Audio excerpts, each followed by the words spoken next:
All right, guys, let's talk about the latest hot ETF out there that's supposed to grow your wealth, that's supposed to 10 times your money. Just set it, park it, forget it, and watch your income grow. We're talking about CGDV. This is the Capital Group Dividend Value ETF. First time ever covering this particular fund provider, Capital Group, but they have been in the business for quite some time now. It's actually been out since February of 2022, and it has given out some really juicy returns in the short time that it's been out. Now, despite its name, Capital Group Dividend Value ETF isn't actually super dividend focused. And yes, dividends certainly play a role in this fund, but the fund actually leans more toward quality and growth, with income being a secondary priority. So income investors, they might not really like this fund to get them those juicy dividends every month, but they might like the fund for the capital appreciation that it provides. So let's talk a little bit about what the strategy is and what management does. So the investment objective for this fund is that they are actually actively managed, and they're seeking to invest in companies that offer above average dividend income and then also have a growth potential for those particular companies. And they're very long-term focused. They really want to hold on to those stocks for quite some time. Now, again, like we talked about, just because it's called the Dividend Value ETF, that doesn't necessarily mean that it's a very dividend-heavy product. The core focus is on total return, and they've done a lot of total returning for us in recent years. Not every single stock that the fund owns actually has to pay dividends. Up to 10% of assets may be allocated toward large international companies, and then also growth companies that don't currently pay a dividend but show that long-term potential. You see here it says they are focusing on companies that pay dividends or have the potential to pay dividends. I don't really understand what that means, because technically doesn't every company have the potential to pay dividends? But overall, guys, 10% of the fund potentially could not pay dividends. And when we look at their holdings, we see a great diversified basket here. We got technology leading the way like usual at 24%. We got industrials, healthcare at 19 and 12.5%.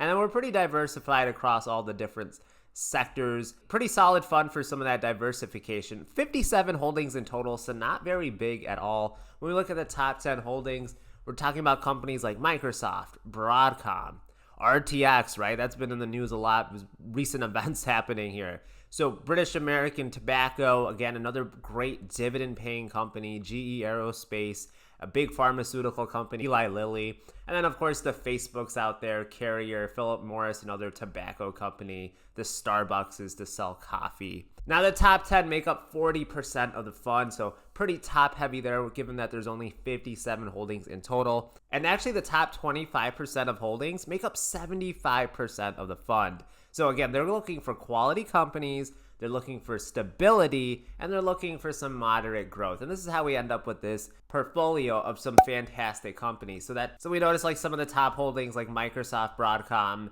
Facebook, they're not known for paying out the biggest of dividends, but they are known for their rapid growth in recent years. So that's where they get some flexibility on what goes into this fund. Let's talk a little bit more about the actual management team. So Capital Group has been in the business for a couple decades now. When we go down here, we can actually see who runs this particular portfolio. We have 5 different seasoned portfolio managers. And what's actually really cool about this is that each portfolio manager specializes in a different sector. You don't need to be the jack of all trades here. You can have somebody that's focused on, you say, tobacco companies or beverage companies, right? And somebody else can be looking at AI companies or credit card companies, right? So that allows for less blind spots. It allows you to really focus, get into the nitty-gritty of a particular sector and know it well and bring that expertise to the other fund managers and buy some great companies. And we see these are all not new kids on the block, right? The average is 30 years of experience between these 5 fund managers. And I think you guys are going to like this, but the incentive structure over at Capital is also really good. So bonuses are actually not just paid on an annual basis, they're paid on a 1, 3, 5, and 8-year performance. So this really emphasizes that these portfolio managers need to do a good job, not just for 1 year, right? You're not just trying to flip a stock for a quick profit. You need to hold on to these companies. You need to be consistently giving out great performance if you're going to get paid those big bonuses. So it's another great thing about this. There's a super juicy incentive structure out there that's going to encourage sustainable growth over short-term gains. So the fund's been around for about 3.5 years now, launching in February of 2022. But the fund has grown rapidly in recent times here. They actually have $19 billion in just 3.5 years. That is insane for a fund to be growing this quickly. When we look at how much money has just flown into this particular ETF in recent times, in the last 3 months, they've had a change of $4.5 billion. In the last 6 months, nearly $7 billion got added to this fund. Just in the last month alone, that's $2.3 billion. So people are rapidly starting to see what this fund offers, and they've been very impressed with the results that they want their money going into this fund. They want the portfolio managers to be investing their money and hopefully giving them super juicy returns in the future.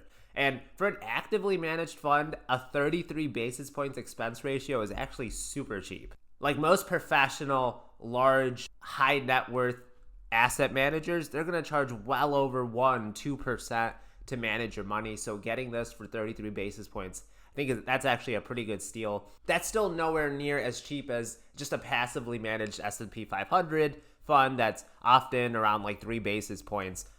So you are going to pay a little bit more here, but ideally this should be able to get you bigger returns if the fund managers are able to execute well. Of course, that's never a given. So dividend yield here of 1.42%. So this is where you really need to understand that this fund is not designed to give you super juicy dividends every single month. In fact, they actually only pay dividends every single quarter. So they're not paying you dividends every single month, which is totally fine, right? This has a certain place in a portfolio where it's not dividend focused, where it's more growth focused. It could be a complement to other income ETFs, other dividend investments. They have a portfolio turnover of about 25% annually. So every given year, about 1/4 of the fund might look different than it did in the year before. Of course, the best part about Capital Group Dividend Value ETF is the returns. So since their inception 3.5 years ago, they have returned 71.2% in total return. That's including dividends versus the S&P 500's 53.5%.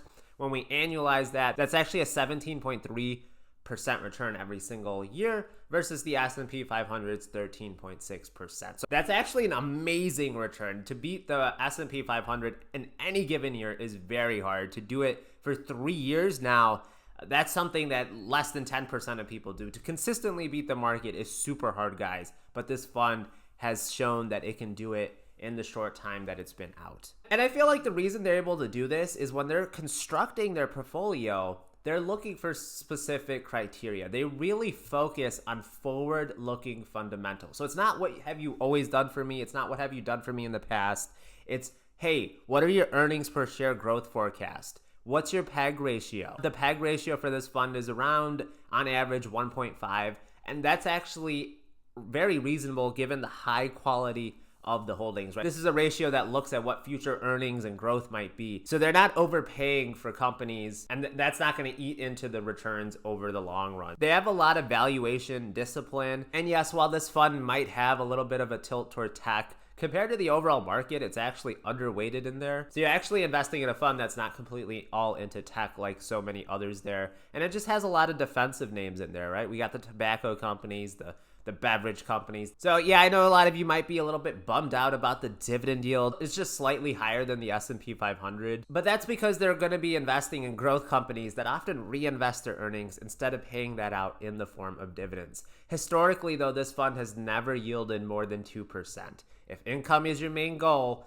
this fund might not be the best fit. Really, this fund is designed as an all-weather fund. It aims to be performing well across various market conditions. It may not outpace in bull markets, but it should hold up in downturns. Its exposure to cyclicals adds some volatility risk, and despite their strong early performance, just know that outperforming the market consistently is rare. Don't expect it every single year. My final thoughts are, I think CGDV is a good ETF. Just know that active management comes with a lot of risk. This is not one that I would personally feel comfortable adding as just a core position, just simply because it is actively managed. And I know history shows that passively managed is generally the better way to go in terms of a core position. But that doesn't mean that CGDV doesn't have a place to be a smaller position. In my portfolio, I think the fees for being actively managed are very reasonable. They'd have some good criteria. It's not a pure income play, but it's going to be great for those investors that are seeking a mix of dividend strength and growth potential. That's the beauty of the stock market, guys. You don't just need to focus on one thing or another, right? It's not dividends or growth. It's